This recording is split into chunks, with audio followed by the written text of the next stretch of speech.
الله الرحمن الرحيم.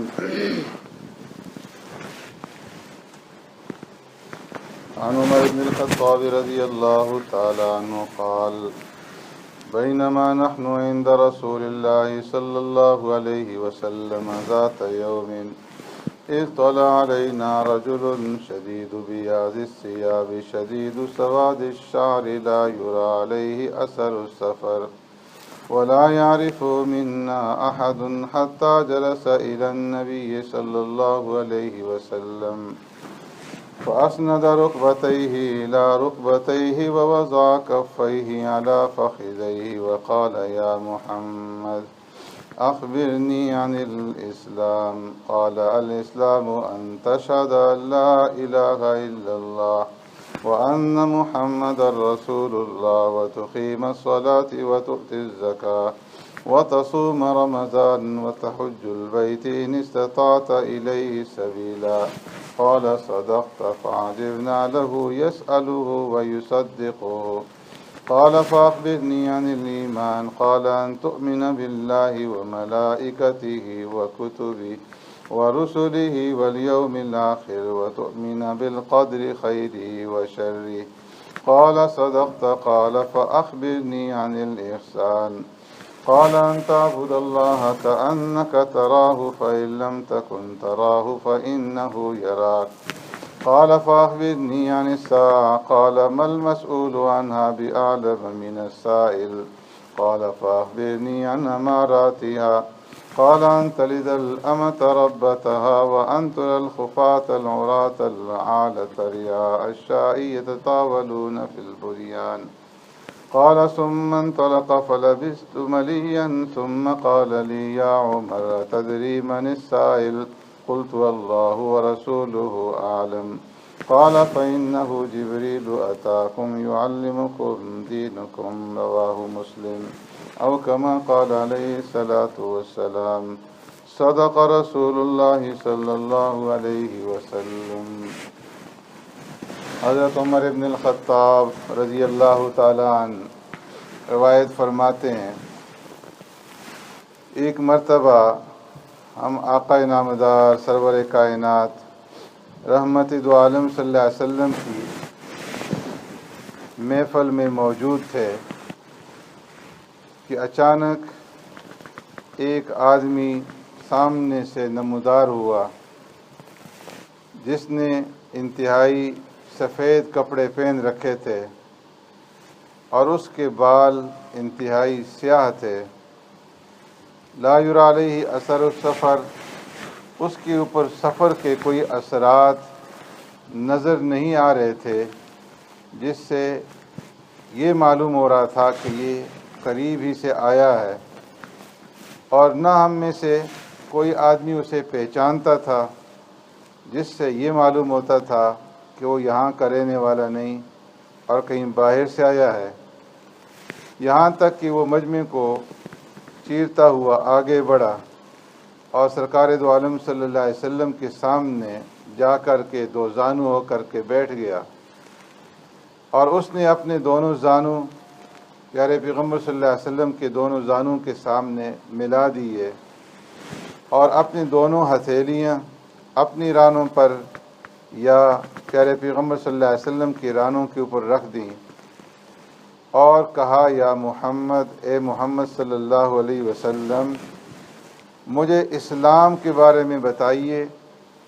تو آپ صلی اللہ علیہ وسلم نے ارشاد فرمایا کہ الاسلام ان تشہد ان لا الہ الا اللہ، اسلام یہ ہے کہ تم اس بات کی گواہی دو کہ اللہ تبارک و تعالیٰ کے سوا کوئی عبادت کے لائق نہیں، اور محمد صلی اللہ علیہ وسلم اللہ کے رسول ہیں، اور نماز قائم کرو، زکوٰۃ ادا کرو، رمضان کے روزے رکھو، اور اگر تمہارے پاس استطاعت ہو، طاقت ہو تو بیت اللہ کا حج کرو. اس نے یہ سن کر کے کہا کہ آپ نے سچ فرمایا. حضرت عمر فاروق رضی اللہ تعالیٰ عنہ فرماتے ہیں کہ ہمیں تعجب ہوا کہ عجیب سائل ہے، خود ہی سوال بھی کر رہا ہے اور پھر اس کی تصدیق بھی کر رہا ہے. پھر اس نے کہا کہ فاخبرنی عن الایمان، مجھے ایمان کے بارے میں بتائیے. تو سرکار دو عالم صلی اللہ علیہ وسلم نے ارشاد فرمایا کہ ایمان یہ ہے کہ تم اللہ کے اوپر ایمان لاؤ، اس کے فرشتوں پر ایمان لاؤ، اس کی کتابوں پر ایمان لاؤ اور اس کے رسولوں پر ایمان لاؤ اور آخرت کے دن کے اوپر ایمان لاؤ اور اس بات کے اوپر ایمان لاؤ کہ ہر اچھی اور بری تقدیر اللہ تبارک و تعالیٰ کی طرف سے ہوتی ہے۔ یہ سن کر کے اس نے پھر کہا کہ آپ نے سچ فرمایا۔ پھر کہا فاخبرنی عن الاحسان، مجھے احسان کے بارے میں بتائیے۔ تو سرکار دو عالم صلی اللہ علیہ وسلم نے ارشاد فرمایا کہ تم اللہ کی عبادت کرو اس طریقے سے کہ گویا تم اپنے رب کو دیکھ رہے ہو، اور اگر یہ نہیں تو تمہارا رب تو تمہیں دیکھ ہی رہا ہے۔ پھر اس نے کہا کہ فاخبرنی عن الساعہ، مجھے قیامت کے بارے میں بتاؤ۔ تو سرکار دو عالم صلی اللہ علیہ وسلم نے ارشاد فرمایا کہ جس سے سوال کیا جا رہا ہے وہ سائل سے زیادہ قیامت کے بارے میں نہیں جانتا۔ پھر اس نے کہا کہ مجھے قیامت کی کچھ نشانیاں ہی بتا دو۔ تو سرکار دو عالم صلی اللہ علیہ وسلم نے ارشاد فرمایا کہ قیامت کی نشانیوں میں سے ایک نشانی یہ ہے کہ باندی اپنی مالکہ کو جنے گی، اور دوسری نشانی یہ ہے کہ تم دیکھو گے ان لوگوں کو کہ جو پاؤں میں جوتے نہیں رکھتے تھے اور جن کے بدن کے اوپر پہننے کے لیے کپڑا موجود نہیں ہوتا تھا، جو بکریاں چرانے والے تھے، وہ بڑی بڑی بلڈنگیں بنائیں گے۔ فرمایا کہ پھر اس کے بعد وہ آدمی چلا گیا۔ حضرت فاروق اعظم رضی اللہ تعالیٰ عنہ فرماتے ہیں کہ میں سرکار دو عالم صلی اللہ علیہ وسلم کی خدمت میں تھوڑی دیر موجود رہا، تو آپ صلی اللہ علیہ وسلم نے مجھے مخاطب کر کے ارشاد فرمایا کہ عمر، جانتے ہو کہ یہ سائل کون تھا؟ میں نے عرض کیا کہ اللہ اور اللہ کے رسول ہی بہتر جانتے ہیں۔ تو سرکار دو عالم صلی اللہ علیہ وسلم نے ارشاد فرمایا کہ یہ حضرت جبرائیل صلوٰۃ والسلام تھے جو تمہارے پاس اس لیے آئے تھے تاکہ تمہیں دین سمجھا دیں، دین سکھلا دیں۔ اس حدیث مبارکہ میں جو حدیث جبریل کے نام سے مشہور ہے، اس لیے کہ حضرت جبرائیل صلوٰۃ والسلام پیارے پیغمبر صلی اللہ علیہ وسلم کے پاس آئے، آپ صلی اللہ علیہ وسلم سے سوال جواب کیے، انٹرویو لیا، اور سرکار دو عالم صلی اللہ علیہ وسلم نے اپنی زبان مبارک سے اسلام اور ایمان کی بنیادی باتیں امت کے سامنے رکھ دیں، اور سرکار دو عالم صلی اللہ علیہ وسلم نے 5 چیزوں کے بارے میں اس حدیث کے اندر بیان فرمایا۔ ایک تو اسلام کے بارے میں، دوسرا ایمان کے بارے میں، تیسرا احسان کے بارے میں، اور چوتھا قیامت کے بارے میں، اور 5ویں بات قیامت کی نشانیوں کے بارے میں۔ سب سے پہلی چیز جو سرکار دو عالم صلی اللہ علیہ وسلم نے سائل کے سوال کے جواب میں ارشاد فرمائی وہ اسلام کے بارے میں تھی، اور اسلام کہتے ہیں اس بات کو کہ انسان اپنے آپ کو سپرد کر دے۔ اسلام کا مطلب ہے سونپنا اور مکمل طریقے سے اپنے آپ کو کسی کے سپرد کر دینا۔ اللہ تبارک و تعالیٰ نے قرآن کریم کے اندر ذکر فرمایا کہ ابراہیم علیہ السلام کو اللہ نے فرمایا کہ اذ قال لہ ربہ اسلم قال اسلمت لرب العالمین، اے ابراہیم تم اپنے آپ کو ہمارے سپرد کر دو۔ تو عرض کیا کہ میں نے اپنے آپ کو رب العالمین کے سپرد کر دیا۔ تو فرمایا اسلام نام ہے کہ انسان جو ہے کلی طور پر اپنے آپ کو سپرد کر دے، حوالے کر دے دوسرے کے۔ تو فرمایا کہ مسلمانوں سے، ایمان والوں سے اللہ تبارک و تعالیٰ یہی چاہتے ہیں کہ وہ اپنی تمام مرضیوں کو، اپنی تمام خواہشات کو رب کے سپرد کر دیں، اور جس طرح رب چاہے اس کے مطابق اپنی زندگیاں گزاریں۔ تو آپ صلی اللہ علیہ وسلم نے اسلام کے بارے میں پہلی بات یہ بیان فرمائی کہ تم اس بات کی گواہی دو کہ اللہ تبارک و تعالیٰ کے ساتھ کوئی شریک نہیں ہے عبادت کے اندر، اور اس بات کی گواہی دو کہ محمد صلی اللہ علیہ وسلم اللہ کے رسول ہیں۔ 2 چیزیں بیان فرمائی، سب سے پہلے ایک تو توحید اور دوسری رسالت، کہ جس وقت تک انسان توحید اور رسالت کا اقرار نہیں کرے گا اس وقت تک وہ اسلام کے اندر داخل نہیں ہو سکتا۔